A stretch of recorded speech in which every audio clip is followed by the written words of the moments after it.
Hello guys, I'm in Ukraine right now and I'm visiting my hometown.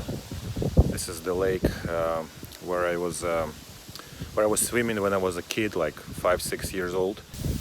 And this lake basically became a swamp because the station that was pumping the water, circulating the water from this lake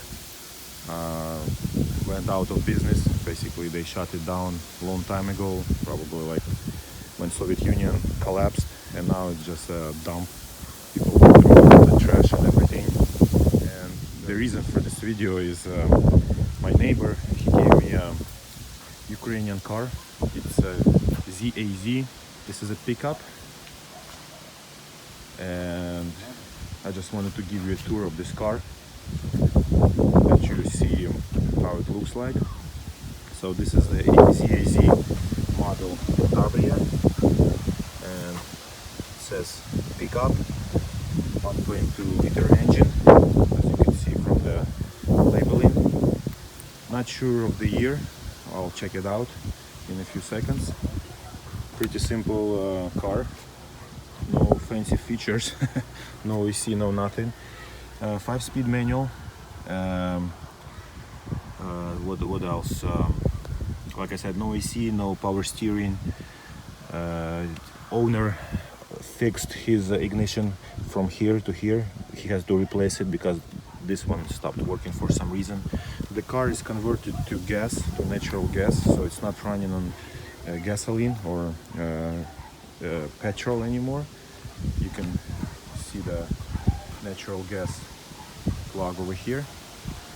The reason why he switched to natural gas, because it's twice cheaper than petrol. So basically their money, 1 liter of petrol is 32 grivnas, and gas, natural gas, is 16 grivnas per liter. So it's basically more than $1 per liter for petrol and less than $1 for natural gas. But you losing about 30% of horsepower. And let me show you under the hood. It's not latching. Not sure about horsepower and everything, but like I said, it's 1.2 liter engine. Here's some information. The owner carries the bottle of oil if he needs to add some. It has a spare tire under the hood. There's the battery. It looks like and, so the lock for the hood is broken, so the owner has just this fork with this metal cord to unlock it, but he's told me do not lock it because it's gonna be pain in the ass to open it up. Well, it's a beater, of course, hoopty as some people say, but owner said he doesn't care. The car drives like a champ for these kind of roads.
Let me open the rear compartment, basically the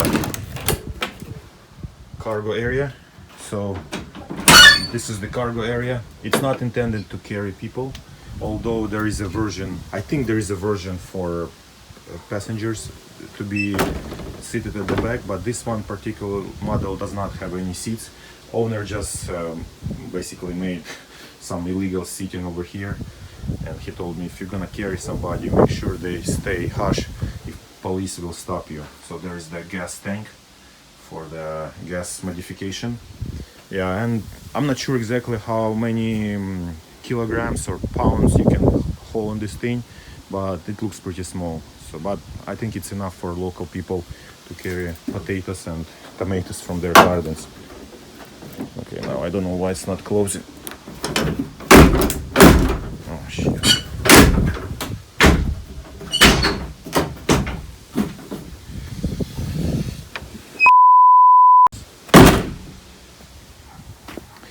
The cabin is pretty small. It's not that bad, but the seat is not reclining.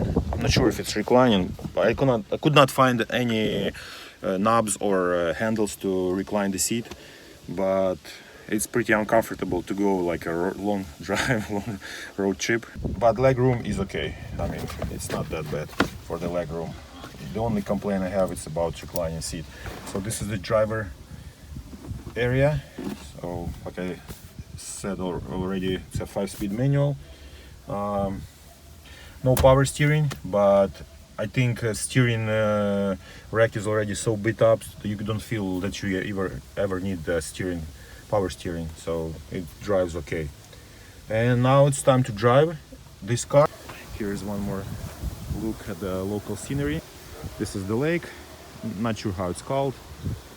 Orthodox church, some housing, like private houses or one-story houses. And I think you can see like way behind over there, it's starting like apartment buildings, 9 stories, 5 stories apartment buildings. They were built during the Soviet era, and town like this is basically dying because nothing's going on over here.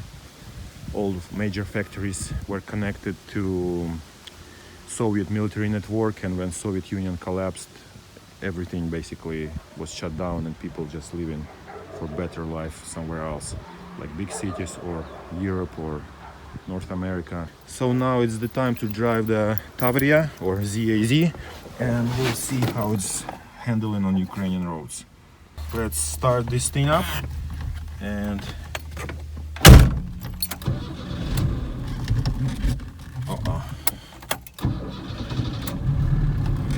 yeah. So handbrake. Owner told me handbrake is not working anymore, so he told me when you park, make sure you leave it in gear.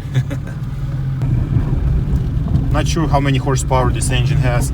I think it's less than 70 horsepower, and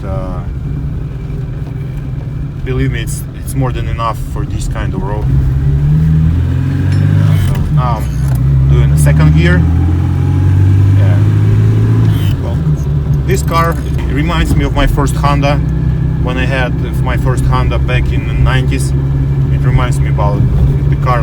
Of course, Honda was more powerful than this car, but shifting and everything and steering reminds me of my first Honda, which I had like in 90s. So I don't think it's that bad. Of course, it's not super comfortable. It still can get you from A to B without any problems. The heater works very good. I tried to turn it off and I couldn't, but I don't complain because it's kind of chilly outside, so I'd rather have window open.